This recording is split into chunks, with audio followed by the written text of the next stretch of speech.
PH a entrevista dessa semana convidou o economista Renan Laurentino e eu queria começar essa entrevista falando sobre o ICMS. Renan, as pessoas estão até comemorando, né, achando que o combustível teve aí uma baixa no preço, mas a gente tem motivo para comemorar já? Olha, veja bem, nesse primeiro momento a gente comemora sim, né? O Imposto sobre Circulação de Mercadorias e Serviço, que é um imposto estadual, que na métrica ele estava no valor da gasolina 27,5%, era a fatia do mercado. Lembrando que o preço do combustível, o imposto federal e estadual, é parte do preço da gasolina. Então foi feita uma PLP do governo federal pedindo, né, nela, contendo que esse ICMS ele fique igualizado, igualitário, em 17% para todo o território nacional. E o governo federal isentou dos impostos federais. Então zerou e diminuiu 17% para o ICMS em todo o país. Bom, há uma redução clara, é nítida, certo? Só que a gente tem que entender também que ao mesmo tempo que reduziu, sim, isso foi visto nas bombas, quando reduziu primeiro, isentou os impostos federais, já houve uma de 7,20, 7,19, já foi para 6,89, 6,80. Com agora o impacto do ICMS, está na casa dos 5,89, 5,99, R$ 6, a depender também do custo e das despesas desse posto. A gente esquece de salientar que o posto de gasolina tem os custos. Ele paga folha de pagamento, e todo o conteúdo de adicional noturno, periculosidade, hora extra, essa coisa toda. Água, luz, que ele também gasta, e todo o processo de comercialização do posto.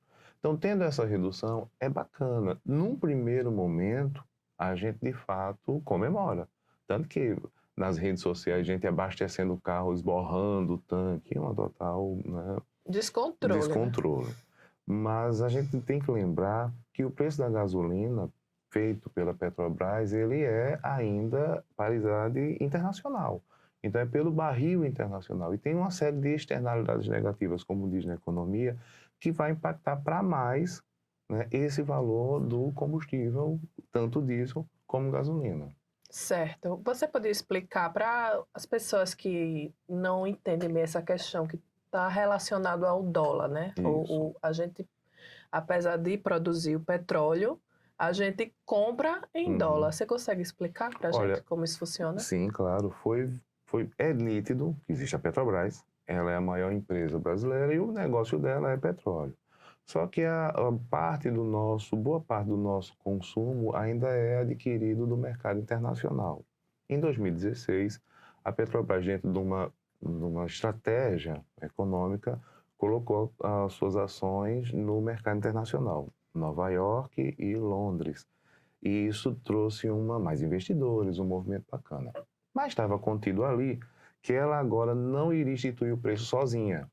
Ela iria receber a ordem ou as demandas do mercado internacional no preço do barril. O dólar, claro, impacta porque é a moeda comercial mais avivada do mundo. Embora houve redução do dólar e a gente pensou também que iria baixar, mas não é o dólar em si, é o preço do barril. De novo, as histórias das externalidades negativas. O preço do litro da gasolina e do diesel agora sofre essa influência também dessa guerra desastrosa da Rússia com a Ucrânia. Isso é a Ucrânia. Isso é a Ucrânia. E aí isso impacta porque a Rússia também ela é um grande fornecedor de petróleo para o mundo. Então isso impacta no preço maior. Por quê? Porque tem uma procura sempre grande e uma oferta menor. O que é que o mundo está fazendo? Está boicotando a Rússia. Então, necessariamente, não está descarregando navios e uma série de outros fatores que aí limita e, de certo modo, o mercado sente também se limitar e procura comprar em outros lugares. E o preço vai aumentando, vai aumentando. Então, a partir dessa escolha da Petrobras, baseado no mercado internacional, a gente sofre as consequências desses aumentos. Porque mesmo com essa redução de imposto, tanto estadual como federal, não vai impactar, claro, mas o preço vai continuar subindo, porque é o mercado internacional quem dita tudo isso. E mediante todo esse cenário, não podemos esquecer que ainda estamos em uma pandemia. Então, necessariamente, todo esse cenário acaba impactando negativamente e, claro, elevando o preço do combustível. Essa redução do ICMS nos estados também não acaba sendo ruim para o estado em si, para saúde, educação? Necessariamente, sim. Já é clássica a discussão de que os estados, né, os governos municipais, estaduais, federais, têm no imposto a arrecadação, é a sua receita, para que essa receita seja distribuída em saúde, educação, como você bem colocou. Então, nesse sentido, quando há uma redução de ICMS, beleza, se Alagoas era 27,5% e agora passa a ser 17%, isso tem um impacto significativo na receita do Estado. Pela PLP, o governo federal diz que o Estado vai ter um desconto, se houve perda na arrecadação, ele vai ter um desconto da dívida do Estado. Então, tudo bem, né? Vamos lá, vamos ajustar, vamos pagar. Mas é claro que há um impacto imediato. Agora, a grande questão é, poxa, tudo bem, o governo federal isentou PIS/COFINS. O governo estadual agora está limitado a 17%. Fatalmente, outros impostos devem aumentar. Porque hoje ganha uma euforia, uma animação, mas, de certo modo, no futuro, como é que eu vou repor tudo isso? Uhum. Então, sei lá, talvez um IPVA mais alto, né? Vamos pensar nos estaduais, ou já houveram, né? Houveram aumentos no início desse ano. Eu lembro que a gente, numa entrevista aqui, a gente discutiu sobre o valor do IPTU, que aumentou, a alíquota, enfim. O Estado, de uma maneira ou de outra, vai procurar repor essa isenção, né? Essa redução na sua receita. E isso fica muito complicado. E como que isso tudo influencia no valor dos alimentos, Renan? Porque cada vez que a gente vai no supermercado, É um preço diferente. aumentou. Tá parecendo a década de 90, né? Que aquelas maquininhas de preço toda hora mudando o valor das mercadorias. Justamente, você que é da década de 90, mas eu sou da década de 70, na década de 80 a gente viveu muito isso, hiperinflação, vários planos, tabela, tablita e programas de humor com as fiscais do presidente, aquela coisa toda. Então, o que é que acontece? Qual é o impacto, né, intrínseco nisso? Quando eu diminuo o preço de combustível, diesel, por exemplo, gasolina, eu reduzo o preço na gôndola. Por quê? Porque o nosso modal logístico maior é o rodoviário. Então, necessariamente, quando diminui a gasolina, o preço do frete diminui. E aí, como 60% do que a gente compra ou comercializa vem pelo modal rodoviário, então tem um impacto aí significativo. Mas a inflação ainda está alta, principalmente dos preços da cesta básica, porque também os fatores climáticos. Nós aqui em Alagoas, recentemente, muita chuva, né, enchentes significativas. Então, por exemplo, as hortaliças, né, coentro, cebolinha, acabam sofrendo porque é um excesso de água. Isso faz com que a produção diminua. Ao momento que a produção diminui, volta novamente a velha discussão da lei da oferta e da procura. Está muito caro porque tem pouco e aí o preço se eleva. Tem uma série de outros fatores também, que é a intervenção do governo, por exemplo, nos seus estoques públicos. Né? O governo tem um estoque de grãos e tal. Então, que ele pode dispensar isso rapidamente para que equilibre o preço. Só que o produtor de grão, soja, etc. e tal, está vendendo para o exterior, porque para ele é muito mais interessante. Ele vende e recebe em dólar. E como o dólar é uma moeda muito forte, eu acabo mantendo isso. Agora, é fato salientar que a gestão pública eficiente, ela vem nesse caos. Né? Com o quê? Com programas mais fortes, com questões políticas assistenciais mais fortes, para que a gente evite esse impacto. Tem, mas ainda não é o suficiente. É uma questão que muito comentada, né? Que a gente produz tanto alimento, né? Somos os maiores produtores de alimento do planeta. Uhum. Tem gente passando fome no Brasil. Pois é. 33 milhões de pessoas, né? Sim. É a quarta economia, né? De maior produtora de grãos. E isso realmente nos choca, porque como é isso? Como assim? Como é que eu produzo tanto e deixo a minha população com fome, né? Lembra sempre aquela música dos Secos e Molhados, tem gente com fome. E aí a gente tem que entender que a intervenção do governo federal, principalmente frente ao Ministério da Agricultura, diz, olha, vocês querem vender? Vendam, mas eu não posso desabastecer o mercado local. Porque se eu desabasteço o mercado local, necessariamente os preços se elevam, porque já é comprando até... Como é que é isso? Você tem produtor de soja, de trigo e tal, e tanta coisa, Até de repente... de carnes Pois mesmo, é, né? eu A tenho gente que trazer de produz muito. fora. Como assim? Ou eu tenho que fazer com que a minha população sofra as consequências. É complicado. E a gente enxerga hoje até a questão do próprio gás de cozinha. né? Como eu já disse em outras entrevistas, o fogão a lenha é muito bonito, é muito romântico no interior das chácaras, mas tem gente fazendo dele o uso do fogão a lenha, do carvão, para economizar o gás de cozinha. São perdas, né? E isso não é desenvolvimento, isso é um ponto de reflexão de que como é que eu vou gerir até então? Que contradição é essa? Eu sou o país que mais, um dos que mais produz e eu deixo a minha população com fome. Cadê a sensibilidade? Cadê a humanização também na economia? Então a gente precisa estar sempre atento, né? E a gente vive agora um momento né? Já está a eleição aí em outubro, então é preciso pensar nisso. A gente tem a sensação de que vinha num momento o país, inclusive várias capas de revista mostravam que o Brasil era um dos países mais felizes, que mais crescia economicamente. E houve um retrocesso nos últimos anos. Olha, houve um retrocesso e perdas significativas. Por exemplo, a gente tinha discutido aqui um ponto no mês passado do aumento do plano de saúde, né? Então, necessariamente, esse plano fica muito mais salgado e bom, nós temos o SUS, Sistema Único de Saúde, que é importantíssimo, mas ele tem algumas coisas a serem ajustadas. Então, faz com que a população vá para um plano de saúde, desses que tem por aí pelo mercado.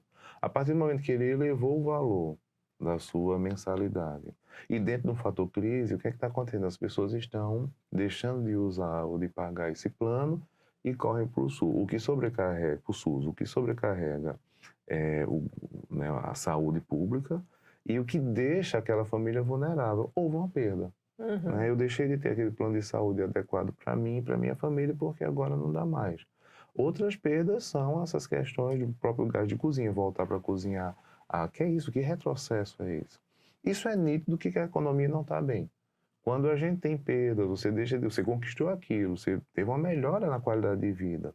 É bem material, é situação material, mas é qualidade de vida. E de repente você tem que abrir mão disso para manter uma outra subsistência, que é o alimento, que é a energia elétrica, que é a água.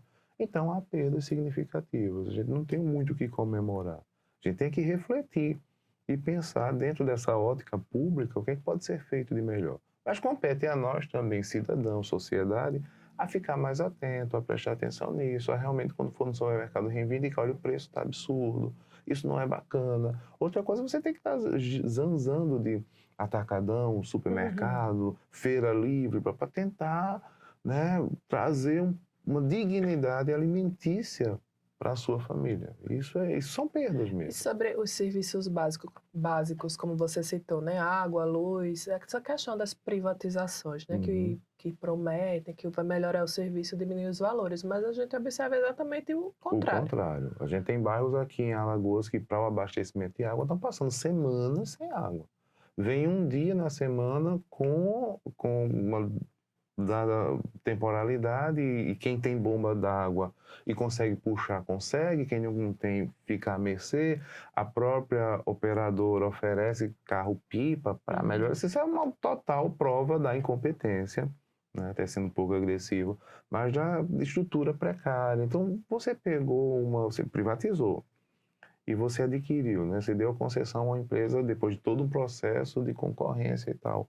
Então você precisa acompanhar isso. Mas o serviço tem sido muito precário, muito. A culpa era porque a empresa pública não funcionava, assim. E agora está no privado, porque também não está funcionando. O que é que está acontecendo? Cadê a fiscalização disso? Fica, claro, à mercê do usuário da energia elétrica ou do consumo de água. Mas o órgão público, por exemplo, as agências regulamentadoras locais deveriam estar mais efetivas nisso. E cobrar dessas empresas, afinal, é uma empresa privada. Ela tem metas, tem planejamento estratégico, tem uma série de fatores em prol dessa sociedade que ele está servindo. Então é necessário que tenha uma fiscalização mais efetiva. E a privatização foi adequada? Valeu a pena? Foi interessante? De certo modo, para alguns casos, é o Estado sair dessa responsabilidade e colocar na mão do privado para que esse momento ele consiga ser mais efetivo em segurança, em saúde, em educação e tal. Mas não está satisfatório, não. Ainda há muito que melhorar. Ainda há muito que melhorar. Renan, para a gente encerrar aqui a entrevista, o que é que você acha que tem que acontecer para mudar esse cenário, para a economia voltar a funcionar e as pessoas voltem a poder ir no supermercado, a fazer um churrasco no final de semana, viajar, né? Porque assim, eram coisas que as pessoas estavam conseguindo, ter o carro, casa própria, e parece que Isso. agora Deu uma estagnada. é um estagnado. O que a gente tem que ficar muito atento, primeiro, é observar a questão de trabalhar e planejar bem a sua renda. Tudo aumentou e a renda foi pouco, né? Teve um 17, 19% foi o aumento da renda. Se eu observar que o combustível aumentou 79% dentro desse período do ano. Então, a ideia principal é ter políticas mais efetivas, economicamente falando. Não basta só reduzir o imposto ou, né, ou uma coisa ou outra. O importante é você entender todo o mecanismo.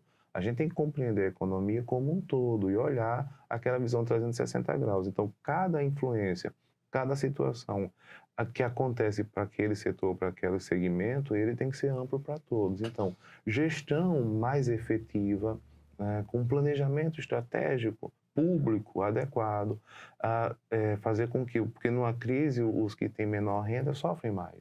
E a gente precisa que essas pessoas sejam amparadas por processos muito adequados de assistência social, mas buscando que você não viva só daquilo. No futuro você vai ter condição suficiente para brigar no mercado, ser competitivo enquanto cidadão. Mas o grande sintetizar é ter políticas econômicas efetivas que englobem saúde e educação, ampliação na empregabilidade, a taxa de emprego diminuiu, mas ainda é elevada. Então a gente precisa de situações as quais façam com que tudo isso aumente a renda e traga novamente essa qualidade de vida. Outra coisa que a gente precisa discutir é, diminuiu a taxa de desemprego, beleza, mas a qualidade do emprego também é outra discussão, que talvez não é para agora, nesse momento, mas é preciso ter um olhar mais de reflexão sobre isso. Você ganha um salário mínimo e nenhum benefício, como assim? Só os benefícios legais?